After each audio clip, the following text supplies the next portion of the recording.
우리가 지금 요한계시록 4장에 있는 말씀을 보는데요. 우리가 지금 4장, 오늘 4장을 다 끝낼 수 있을 것 같아요.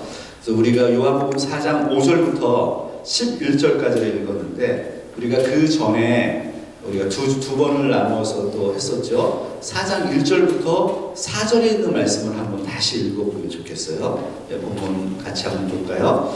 2일 후에 내가 보니 하늘에 열린 문이 있는데, 내가 들은 바 처음에 내게 말하던 나팔 소리 같은 그 음성이 이르되 이리로 올라오라. 이후에 마땅히 일어날 일들을 내가 내게 보이리라 하시더라. 내가 곧 성령에 감동되었더니 보라, 하늘에 보좌를 보았고 그 보좌 위에 앉으신 이가 있는데, 앉으신 이의 모양이 벽옥과 홍보석 같고 또 무지개가 있어 보좌에 들렸는데 그 모양이 녹보석 같더라. 또 보좌에 둘려 24 보좌들이 있고 그 보좌들 위에 24 장로들이 흰옷을 입고 머리에 금관을 쓰고 앉았더라. 아멘. 이 말씀을 지금 요한계시록 4장을 우리가 보고 있는데, 우리가 그래도 요한복음 언제 이거 다 마무리할 수 있을까 이렇게 생각을 해도 금방 그래도 4장까지 왔고요. 그리고 다음 주에는 이제 5장으로 또 넘어가니까 요한계시록 22장까지 되어 있는데, 또 계속 이렇게 나가다 보면 언젠가 요한계시록을 다 완성됐을 때는 와, 하나님이 이런 계획을 가지고 계시는구나. 그런 우리 정말 축복의 어떤 그런 환상들이 여러분에게 다 이렇게 임하게 될 거라고 저는 확신하고요. 4장을 계속 제가 여러 번 읽으면서 하늘 성전의 환상, 하늘 보좌의 환상, 이 하늘에 계신 하나님의 보좌의 모습을 묵상하면 할수록 은혜가 됩니다. 얼마나 은혜가 되고, 우리가 이 땅에 살잖아요. 이 땅과 하늘이 만날 것이라고 제가 말씀을 드렸죠. 근데 하나님의 계시는 지금 하늘 보좌에 하나님은 어떻게 앉아 계시고, 그분은 도대체 무슨 일을 하고 계시고, 그 주변에는 어떤 상황이 펼쳐지고 있는지가 우리가 다 알 수는 없으나 4장을 통해서 우리가 상상도 할 수 있고 이 부분을 볼 수 있습니다. 4장에 보면 사도 요한의 환상을 통해서 하늘이 열리는 모습을 보죠. 하늘에서 음성이 납니다. 이리로 올라오라. 올라가서 봤더니 그 하나님의 보좌를 보게 됩니다. 그 하나님의 보좌, 하나님의 그 보좌는 하나님이 임재해 계시고 앉아 계시고 그 주변에 24 보좌가 있습니다. 12개씩 24 보좌가 둘러 있고 거기에 24 장로들이 앉아 있습니다. 그리고 오늘 본문에 보면 그 주변에 또 어떻게 해요? 유리 바다 같은 것이 있고 거기에 네 생물이 있더라. 그리고 네 생물과 모든 거기에 모여있는 그 24 장로들과 네 생물은 하나님을 찬양하더라. 찬양과 경배하는 모습을 오늘 본문에서 보여줍니다. 그러니까 오늘 우리가 이 4장의 환상을 통해서 하나님의 그 영광에 가득 찬 하나님의 현현의 웅장함, 이런 것을 보게 되고, 하나님이 함께 계시는 곳에 어떤 일이 벌어지느냐, 피조세계, 모든 피조세계, 내 생물은 이제 피조세계를 얘기를 하고요. 제가 이제 말씀을 풀어가겠습니다. 그리고 24 장로는 구원받은 하나님의 백성들입니다. 구원받은 하나님의 백성들이 하나님을 만나고 그 앞에서 찬양하고, 모든 하나님이 만든 피조세계, 거기 그 피조세계에는 무엇이 담겨 있을까요? 우리가 생각하는 창세기에 있는 그 다양한 창조의 세계들. 그래서 예를 들어서 동물도 있을 가능성, 그리고 그 안에 또 여러 피조세계, 그러니까 우주의 달과 별도 결국에는 하나님을 찬양할 수밖에 없는 그런 영광스러움이 담겨져 있습니다. 하나님의 그 거룩하심을 찬양하는 장면. 그러면 지금 이게 미래에 있을 일이냐, 아니면 과거에 있는 일이냐, 아니면 현재에 있는 일이냐. 하나님은 언제 계시죠? 하나님은 과거에 계신 분인가요? 아니면 지금 계신 분인가요? 아니면 미래에 계신 분인가요? 예, 한번 생각해 보세요. 우리가 현재에 있는 거지, 그렇죠? 우리가 현재에 있는 거지. 하나님은 태초부터 계시겠어요. 태초도 좀 그 단어도 영원의 세계부터 계셨어요. 영원의 세계부터 계속 계시고 앞으로도 영원히 존재하실 그 하나님, 그리고 예수 그리스도, 그 성부 하나님, 성자 하나님, 성령 하나님과 아무튼 우리가 다 만나서 하나님을 만나서 그 영광 속에 있는 날. 그러니까 사실은 요한계시록 이 4장은 과거와 현재와 미래의 모습을 다 담고 있습니다. 왜냐하면 피조세계요. 피조세계는 하나님을 찬양합니다. 들의 꽃들이요. 세상에 날아다니는 어떤 새들이요. 우리가 봤을 때 뭐 아무 의미 없이 다니는 것 같지만 하나님 그렇게 만들었다니까요. 그리고 예수 그리스도를 믿는 사람이 지금 오늘 우리 이 시대에만 있나요? 그게 아니고 원래 오래 과거 때부터 있었단 말이에요. 성경의 과거의 시대 때부터 계속 하나님 믿는 사람들이 있었지 않습니까? 그 하나님의 백성들. 그러니까 계속해서 죽은 자들, 하나님을 믿고 예수 그리스도를 믿고 구원받아서 그 영혼들이 하나님 앞에 찬양하는 모습으로 지금 존재하고 있다는 상상을 또 해보실 필요가 있습니다. 우리의 세계가 아니다라고 생각하지 마시고 과거와 현재와 미래의 세계에 하나님 보좌에서 어떤 일이 벌어지는지를 보여주는 아주 중요한 부분이 이 요한계시록 4장이라고 할 수 있겠습니다. 일단 5절로 한번 좀 들어가 볼까요? 오늘 5절부터 11절에 있는 말씀을 보면 5절에 한번 다시 읽어볼까요? 시작. 보좌로부터 번개와 음성과 우레소리가 나고 보좌 앞에 켠 등불 7이 있으니 이는 하나님의 7 영이라. 여기에 보면 보좌로부터 무엇이 났다고요? 번개 소리, 번개가 나고 음성 소리가 나고 우레소리가 나더라는 거예요. 이것은 인간의 언어로 최고의 언어를 사용해서 표현할 한 것이라고 저는 보여집니다. 이것은 하나님의 현현이죠. 하나님의 나타나심. 하나님이 나타났을 때의 그 환상을 우리가 인간의 언어로 표현할 수는 없는, 너무 웅장한 그 하나님 앞에 서 있는 인간이 어떻게 표현해낼 수 있을까? 그래서 성경에 보면 다양한 표현들이 있거든요.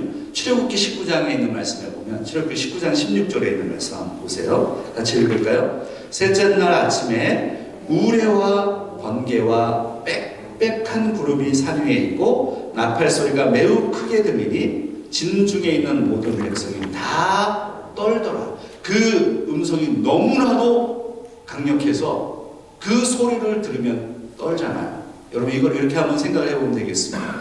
우리 동물들이 막 짖잖아요. 그러면 큰 동물이 나타나면 그 작은 동물들은 어떻게 되죠? 다 숨잖아요. 그래서 그 산속에 호랑이가 나타났다. 그러면 그 밑에 있던 다른 여우나 뭐 다른 동물들은 다 늑대나 다 도망가게 되어 있는 거예요. 두려움도 떨죠. 그런데 이 두려움의 떨림의 소리 생각해보세요. 하나님이 임재했을 때의 그 소리는 어떠한 피조물도 감당할 수 없는 그런 소리였습니다.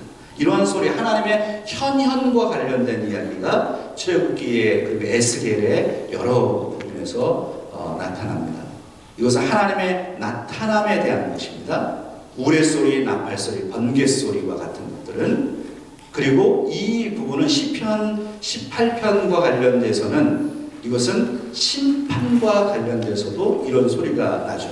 그래서 여러분 그 시편 18편에 13절, 14절을 한번 읽어보도록 할게요. 지금 노트 2페이지를 들고 있습니다. 같이 한번 읽어볼까요? 여호와께서 하늘에서 우레소리를 내시고 지존하신 이가 음성을 내시며 우박과 숯불을 내리시도다. 그의 화살을 날려 그들을 흩으시며 많은 번개로 그들을 깨뜨리셨도다. 시편에 의하면 하나님의 심판을 상징할 때 하나님의 큰 음성소리와 나팔소리, 번개소리 이러한 것들이 같이 따라오죠. 그래서 오늘 이 본문에 보면 이 보좌에서 울려 퍼지는 그 5절에 있는 말씀에 보면 번개와 음성과 이 우레소리, 이것은 바로 구원과 심판과 관련된 하나님의 종말론적인 사건입니다. 그래서 구원받은 자에게는요, 구원에 대한 축복의 소리일 것이고 심판받는 자들에게는 두려움과 떨림의 소리일 것입니다. 그래서 보좌에서 그런 음성이 난다는 의미는 바로 보좌에 앉으신 성부 하나님께서 그 권위, 통치의 권위를 가지시고 세계를 다스리고 계시다는 사실을 이제 우리가 보게 됩니다. 요한계시록에 계속해서 이 번개들, 소리들, 우레들이라고 하는 표현들을 반복해서 사용합니다. 노트에 보세요. 이 페이지 맨 마지막에 보면 요한계시록 4장 5절에 이 번개들, 소리들, 우레들 이런 게 나타나잖아요.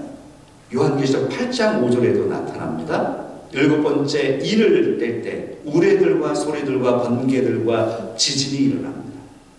그리고 요한계시록 11장 19절에 있는 말씀에 보면 7번째 나팔 심판이 일어날 때 번개들, 소리들, 우레들, 지진, 큰 우박이 임하게 되죠.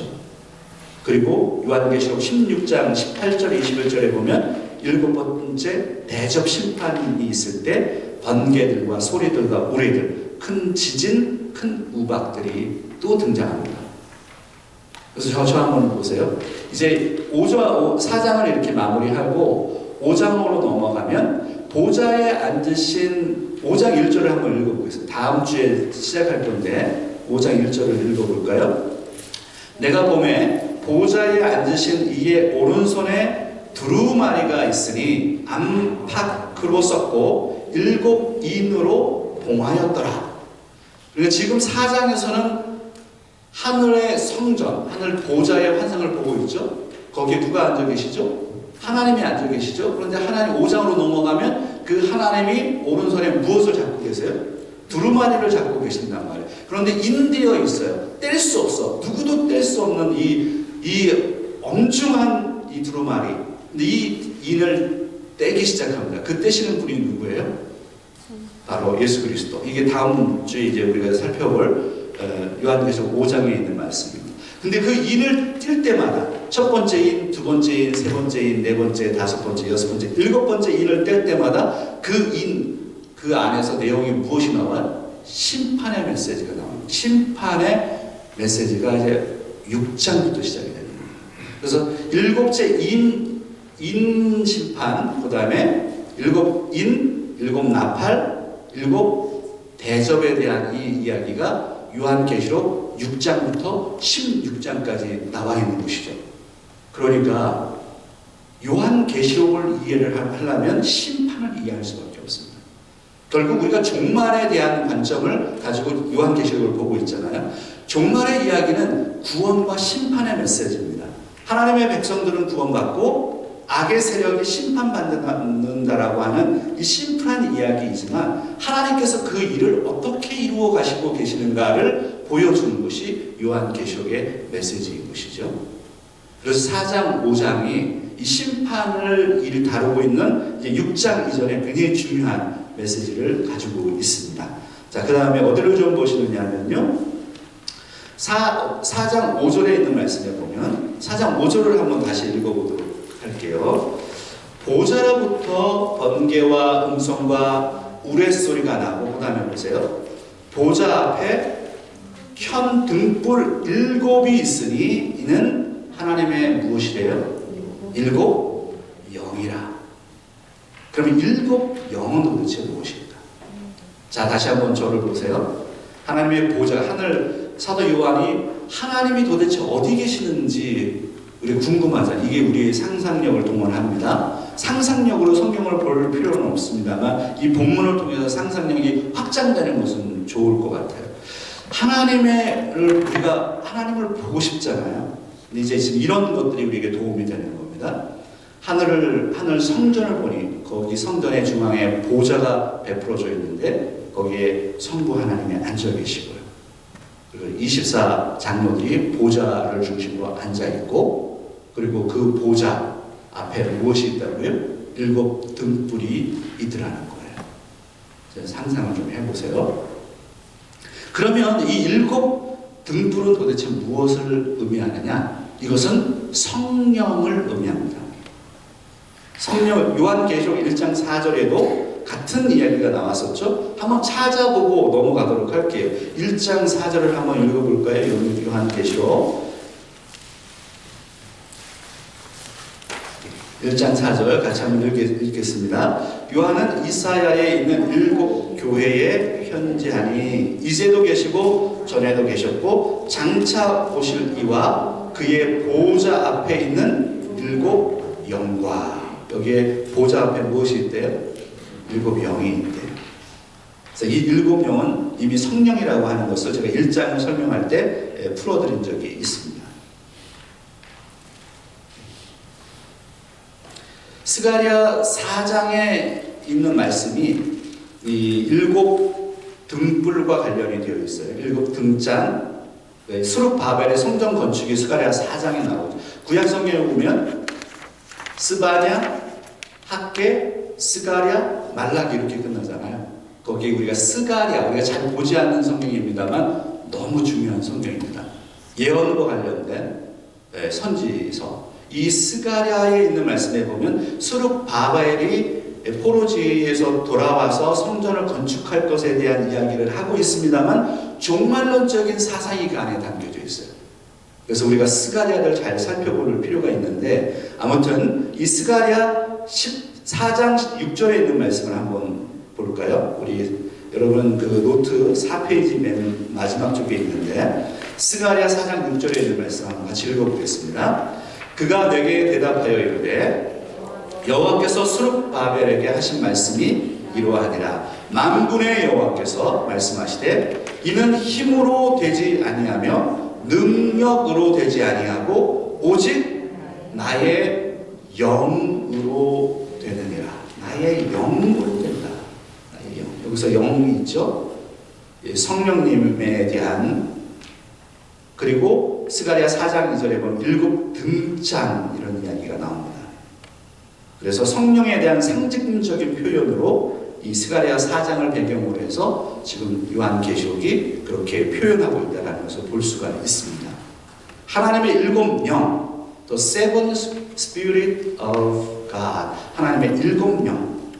4장 5절에 있는 말씀 뒤에 보면 맨 마지막에 이렇게 표현하죠. 하나님의 7 영이라. 7 등불이 있는데 그것은 하나님의 7 영이다. 성령님이 그 보좌 앞에 함께 계신 모습을 보게 됩니다. 하나님의 통치, 성령님이 함께하고 있는 모습을 보죠. 6장 6절로 들어갈까요? 4장 6절에 있는 말씀을 보면 같이 한번 읽겠습니다.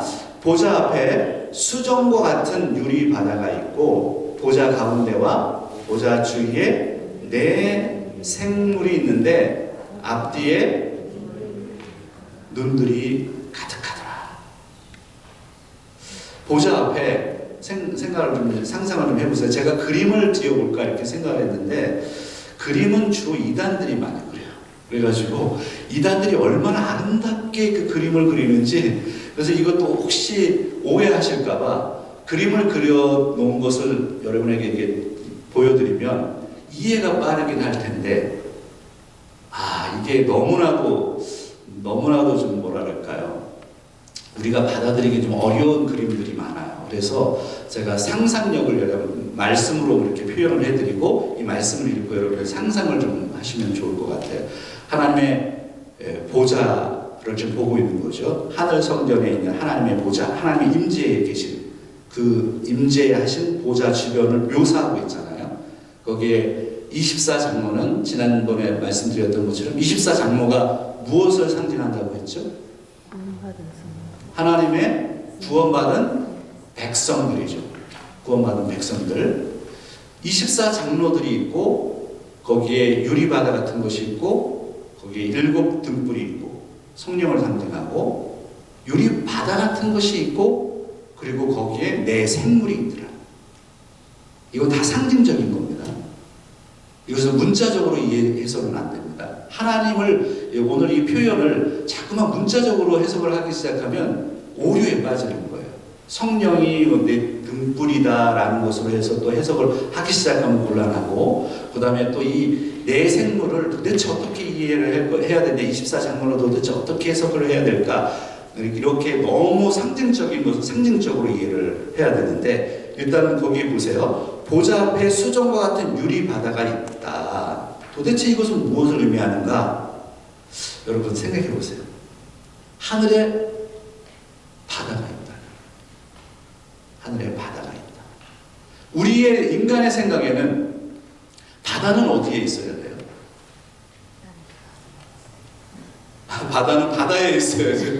바다는 바다에 있어야 된다. 이 질문을 해보세요. 이 말씀을 제가 이렇게 연구하고 묵상하다가 이런 생각을 해서 그렇구나.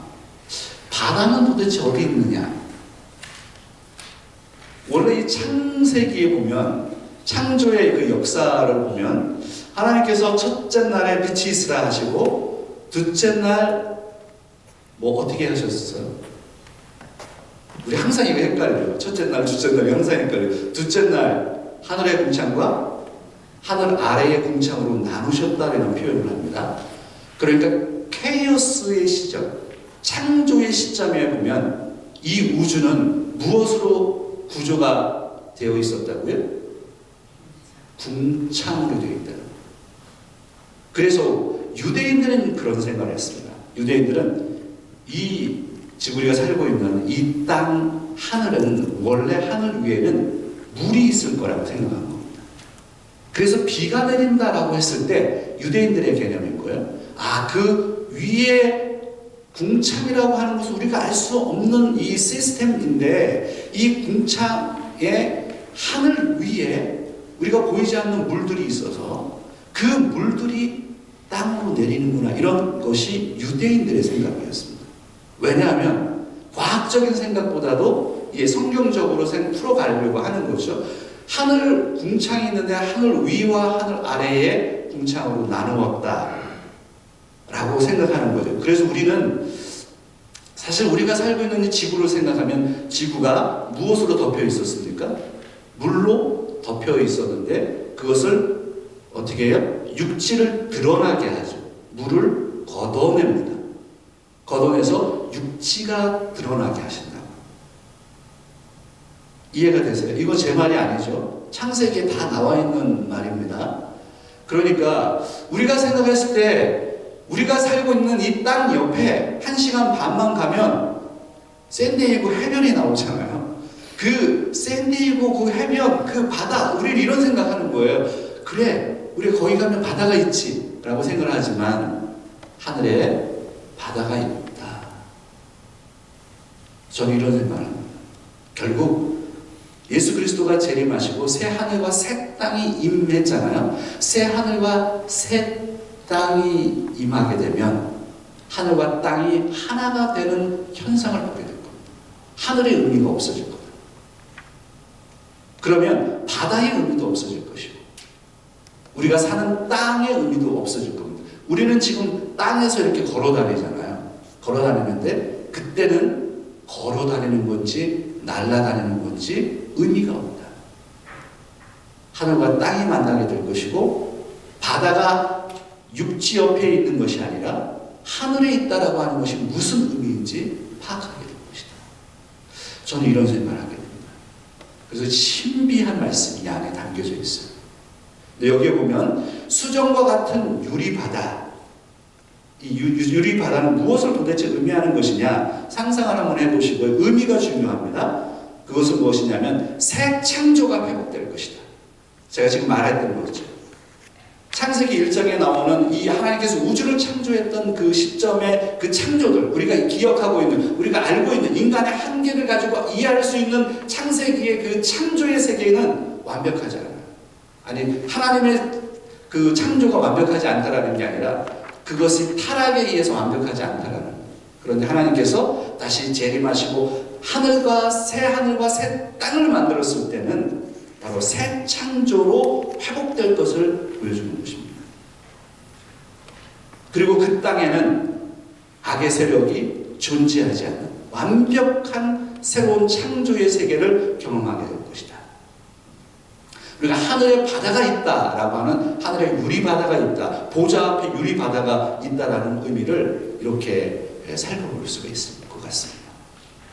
자, 그 다음에 6장부터 해서요 8장까지 보면서 아주 중요한 것을 설명을 좀 해드려야 될 거, 내 생물을 설명을 해드려야 되는데 6절부터 8절까지요. 같이 한번 다시 읽어보도록 하겠습니다. 보좌 앞에 수정과 같은 유리 바다가 있고 보좌 가운데와 보좌 주위에 네 생물이 있는데 앞뒤에 눈들이 가득하더라. 그 첫째 생물은 사자 같고 둘째 생물은 송아지 같고 그 셋째 생물은 얼굴이 사람 같고 그 넷째 생물은 날아가는 독수리 같은데 네 생물은 각각 6 날개를 가졌고 그 안과 주위에는 눈들이 가득하더라. 그들이 밤낮 쉬지 않고 이르기를 거룩하다 거룩하다 거룩하다 주 하나님 곧 전능하신 이여 전에도 계셨고 이제도 계시고 장차 오실 이시라 하고. 네 생물 보좌에 24장로가 보좌에 앉아 있습니다. 그리고 7영이 7 등불이 있습니다. 유리 바다가 있습니다. 그리고 또 뭐가 있어요? 네 생물이 있네요. For living creature, 네 생물. 이 네 생물은 도대체 무엇일까? 앞뒤에 눈들로 가득 차 있습니다. 근데 이 네 생물은 사자 같고 뭐예요? 송아지 같고 사람 같고 독수리 같아요. 구약이 생각이 나죠? 구약의 이 모습이 생각이 나실 거예요.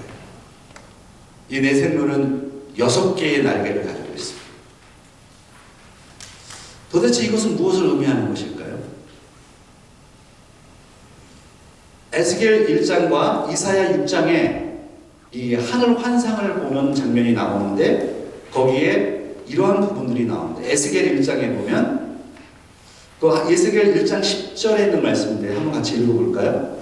그 얼굴들의 모양은 넷의 앞은 사람의 얼굴이요 넷의 오른쪽은 사자의 얼굴이요 넷의 왼쪽은 소의 얼굴이요 넷의 뒤는 독수리의 얼굴이다. 여기에 에스겔에서 이야기하는 이 네 모습, 이것은 천사들을 에스겔에서는 얘기하는 겁니다. 천사들의 모습을 보게 되죠. 이사야서에서도 동일합니다. 이사야서에도 에스겔에서는 그룹들을 보게 되고 이사야서에서는 스락들을 보게 되는데 6 날개를 가지고 있다라는 것은 이사야에 표현되어 있습니다.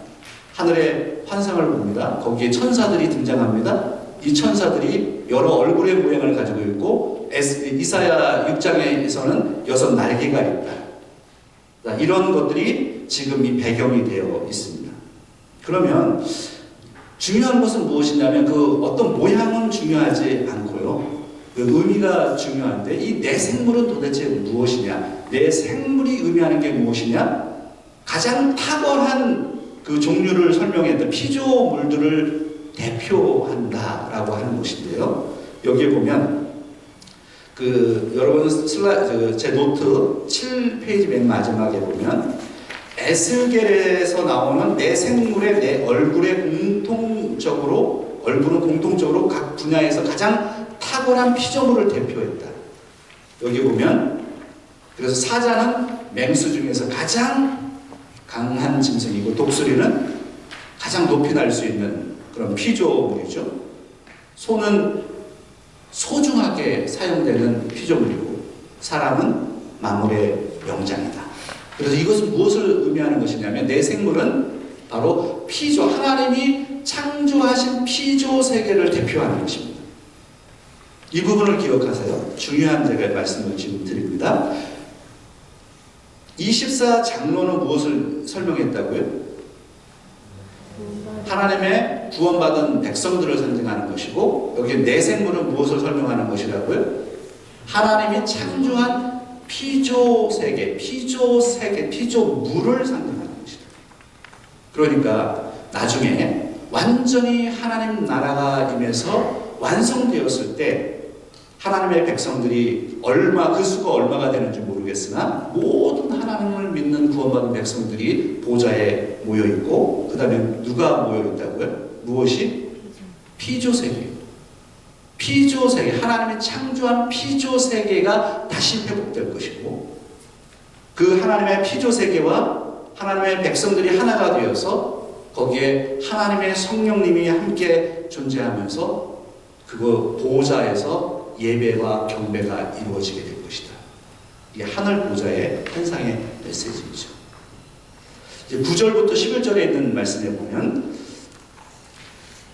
이 네 생물이 하는 일은 무엇이냐면 하나님을 찬양합니다. 거룩하다, 거룩하다, 거룩하다.